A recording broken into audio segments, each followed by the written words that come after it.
Assalomu alaykum, hurmatli krasavitsalarim va krasavchiklar.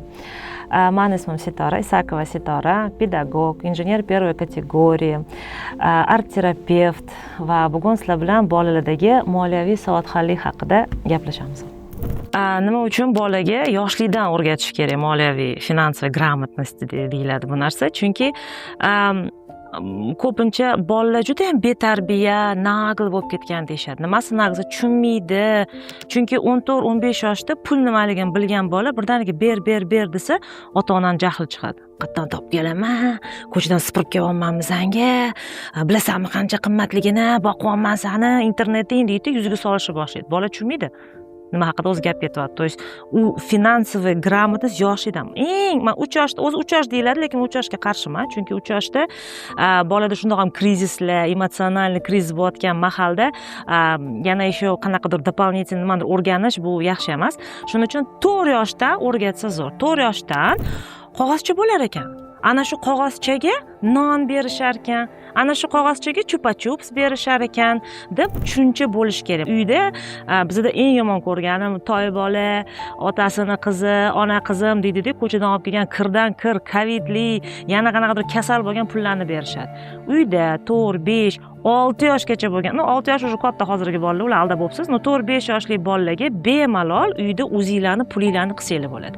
O'zingizlarni pul yasalgan pulga o'yinlar, mana hozir zo'r o'yinlar bor, magazin deyiladi. Oldiga kelsangiz pip qilib o'tkazadi, siz unga pul berasiz, shunaqa o'yinli pullar u sizga sotadi. Ana shu narsadan boshlanadi 4 yoshdan 5-6 yoshgacha bo'lgan bolalarda. 6 yoshdan boshlab har bitta nonni nech pulligini bola bilsa yomon emas. 7 yoshidan bemalol magazinga chiqazib yuborib, bu 10 ming, bunga 2 ta non keladi va sangiz dacha qaytarish kerak deb bolaga tushuntirilish kerak. Bolani o'zini qo'yib yuborish shart emas, birgalikda borib, bola bilan yoningizda o'zi kassirga berishi ham sekin-sekin o'rgatish kerak. 8 yoshida analitikasi yoqilgandan keyin, maktabga chiqqandan keyin finansoviy gрамотность keyingi nuqtasi, ya'ni bolaga pulni yig'ish, pulni hisoblash, qancha bor sani o'sha kopilkani ichida.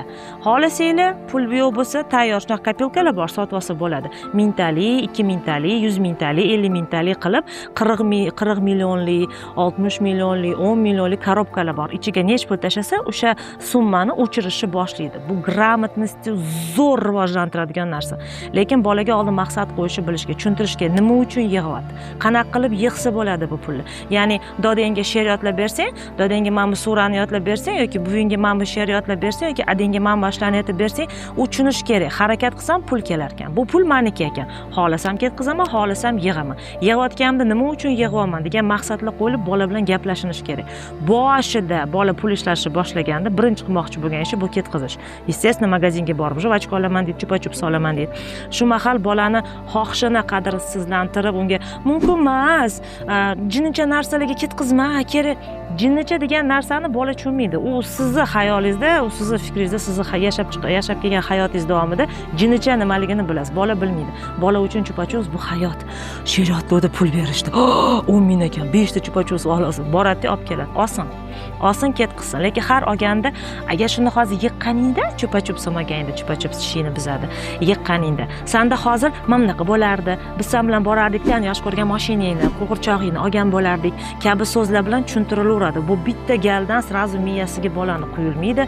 Chunki bolada miya strukturasi rivojlanishi, hali analitikalari yo'q, 7 yoshdan keyin yoqiladi. Uni ishi, xohishi pulini ketqizish. Xohlagancha ketqizishga haqqi bor, o'zi ishlagan pul bo'lsa. 12 yoshdan уже katta maqsadlar qo'yish va pul ishlash yo'li bor. Ishlash bu uyda lishni qanaqadir polini yuvgani uchun emas, amaki tog'alar bilan gaplashsa bo'ladi. Qo'shnidan iltimos qilsa bo'ladi, amaki tog'adan, xo'g'li joyi borlardan. Pulni qadrini srazu, yo ishlading, qadrini, kuchingni qara, shuncha ketqizding, jalq emasmi senga degan so'zlar bo'lishi kerak emas. Uni puli, uni xohishi. Sizni ishingiz gapirib o'tish. Bizning eng katta kuchimiz bu gapirish. Gapirish va kitob o'qitirish. Gapirayotganda bir marta kirmasligi mumkin, 2 marta kirmasligi, 3-martadan analitika yo'q. Mana hammamiz bir paytda bizga bu yomon, buni qilma desa o'zimizcha xayolimizni ensamiz qotgan. Hozir tushunamiz-a buni. Ofitsiantlikka chiqazib yuborishadi bolalarni ishlagani, choylar sotib yurishadi bozorlarda. Men mutlaq qarshiman bu narsaga. Tim более hozirgi zamonda qalamdek platforma bo'lib pulli ishlash imkoniyati borligida. Вот, то есть har bitta olayotgan bilimi uchun cashbacklar bilan pul yig'ib, yiqqan pulini yana o'ziga ishlatish imkoniyatiga ega. Shunga o'xshagan hozir onlayn uyda o'tirib yoki o'sha ko'z ostingizda bo'lgan ishlarni qilish qiyin emas. Ishlarni topaman desanglar topib berasizlar. Sizni bolangiz sizni boqib hayotingizni yengillashtirish uchun tug'ilmagan. Shuning uchun prosta mehnatga o'rgatmoqchi bo'lsangiz, ayniqsa ofitsiantlik qilish, mo'ykalarda yuvish, bu narsalar 16 yoshdan keyin bo'lishi kerak. 16 yoshgacha bola ko'chaga chiqib ishlashi mutlaq qat'iyan man qilinadi. Biz ham ishlaganmiz-ku, biz ham tam topganmiz, bizga hech narsa qilmagan ekan, siz boshqa zamonda yashagansiz. Siz yashagan zamon, даже yashayotgan zamonlarimizning nomi bor. Biz yaqindagina VUCA degan zamonda yashaganmiz. Bundan o'sha o'tib, hozir xudo biladi qanaqa zamonda yashayapmiz. O'zingizni zamoningiz bilan solishtirish, o'g'il bolani mehnatga o'rgatish kerak. Oldin mehnat bu chiqib dalada chopish bo'lgan erkak uchun. Bundan boshqa imkoniyati bo'lmagan. Hozir erkaklar uchun tiqilib yotibdi. Uyda o'tirib, kitob o'qib, ustida ishlab, telefon orqali, internet orqali, kompyuter orqali pul ishlash imkoniyatlari bor. Lekin sizni boqish uchun emas, hayotda o'zini sizsiz biz hammamiz tijomiz. Ertaga o'lib qolsa, hech kim sizga hech narsa deya olmaydi, hech narsa qila olmaysiz. O'lib qolsangiz, bolangiz sizsiz yashab keta olishini oyoqqa qo'yish sizning ishingiz. Ya'ni odamlar bilan murosa qilish, empatiya uyg'otish, finansiy gрамотность uyg'otish, topgan pulini chirtin-pirtin qilmasdan qadriga yetib qanaqa planlashtirish mumkinligini o'rgatish. O'lib qolsangiz, mashina urib ketsa, yuragingiz to'xtab qolsa, infarkt bo'lsa, shu bolangiz sizsiz yashab keta olish. Sizning zadachangiz shu. Sizni boqish emas u bolani 12-14 yoshidan. Поэтому bolalar 4 yoshidan 16 yoshgacha finansiy gрамотностьga o'rgatish muhim. Qanaqa topish, nima uchun pul kerak. Xolasangiz, hozir endi bu Amerikada juda ham rivojlangan. Bizda sal endi mentalitetga to'g'ri kelmaydi. Bolani o'zini xonasi bo'ladi. O'zini olami bo'ladi. Ana o'sha yerda yashab svet ishlatayotganligi uchun $1 beradi bir oyga svet uchun. Internet ishlatayotganligi uchun 50 sent beradi oyiga. Ya'ni uni qo'liga $20 berishadi oyiga va shundan $5 kommunalniy uslugalarga to'laydi. $2 nalogga to'laydi. Bola 6-7 yoshidan o'zini uyiga pul to'lash, davlatga nalog to'lash, arenda puli, internet pullari nimaligini tushunib voyaga yetyapti. Imkoniyat bo'lsa, iloji bo'lsa shunaqa qilish shart. Iloji yo'q bo'lsa, hatto bu shu haqida tushuncha berib ketish kerak. Shuning uchun bolangiz hali kichkina bo'lgan bo'lsa, endi tug'ilgan bo'lsa, avvalo ustingizda ishlashni boshlang. Shu narsa bilan xotin o'tirib olib, oldin semeyniy biznes, semeyniy расчет nima ekan, semeyniy byudjet nimaligini oldin birgalikda o'tirib olish kerak. Chunki ko'pincha ayollar o'quvsiz bo'ladi, erkaklar o'quvsiz, ayollar xoliydi. Erkakni o'zi жертва večno, hamma narsa boqishim kerak, suvga to'lib olmadi. Shu narsani oilada gaplashish kerak. Ayollar to'g'ri, qancha svetga, qancha gazga to'lanmayotganini bilmaydigan ayol baxtli ayol hisoblanadi. Bu yaxshi narsa. Lekin ayol kishi ham oilaviy byudjetda qanchasi qayerga ketyapti? Energiya, musor, gaz, shu narsani ayol kishiga ham o'rgatib birga olib borilsa, ayol kishi bolasiga o'rgatadi. Agar er juda ham занятой, bolalariga vaqti yo'q, oda bo'ladigan bo'lsa, ayolinglarning ustida ishlanglar, ayolinglar bolalaringlarning ustida ishlab shu narsani o'rgatadi. Qarang, agar bola onam shu pulni shunga ketkazmoqchimisan? Ha, shunga ketkazmoqchiman. Mayli, bu seni puling, seni xohishing ketkazishing mumkin. Lekin bitta fikrim aytsam maylimi? Qara, prosta menda pulim borligida men mana qilgan bo'lardim. Sen mana orzung bor edi-ku, shungacha borish uchun shuncha hali ham yig'ishing kerak. Agar hozir mana shuni ketkazib qo'ysang, keyin men bunga bormaydi. Bola o'ylayapti. Boshida любой bola dedi, mayli deydi, qo'yavdi. Yo'q, shuni olaman bab hozir deydi. Birinchi gal aytadi, ikkinchi gal aytadi. Keyin uchinchi gal, "Oy, qachon uni olaman?" O'tgan gal aytdim-ku, mana shuni ketkazmaganda hozir mana shuncha bo'lardi. Mana shuni ketkazmaganda mana shuncha. Men senga aytib keldim-ku, sen eshitmading. Yo'q, baribir deding. Mana endi nima qilamiz endi? Ke, davay bunisini tegmaymiz. Aka, davay yana mana bunaqa qilamiz desa yig'adi. Bir amallab yiqqandan keyin sal azna yetishmayotganda, lekin sabri chidamayotgan mahal sal oyimiz sal qo'shib yuborsa pulni shu mahal olsa bu baxti bola his qiladi. Yaxshi ham sen pul yig'ishni bilar ekansan. Yaxshi ham 50 ming bo'lgan ekan. Qara, onang go'sht olib keldi, bo'lmasa ovqatsiz o'tirardik. Men bolam rahmat senga 100 ming qilib. Inflyatsiya nimaligini, ustiga protsent nimaligini shundan bola o'rganib tushunishni boshlaydi. Mana boshida zdachini uyga olib keltirish o'rgatish shart. Bu juda ham muhim. Bolani doверие uyg'otish. Ya'ni bir marta olib keldi, zdachisini maqtash kerak. Voy, молодец, esingdan chiqmabdi. Ikkinchi marta maqtash kerak. Voy, молодец. Uchinchi gal 0 aksent.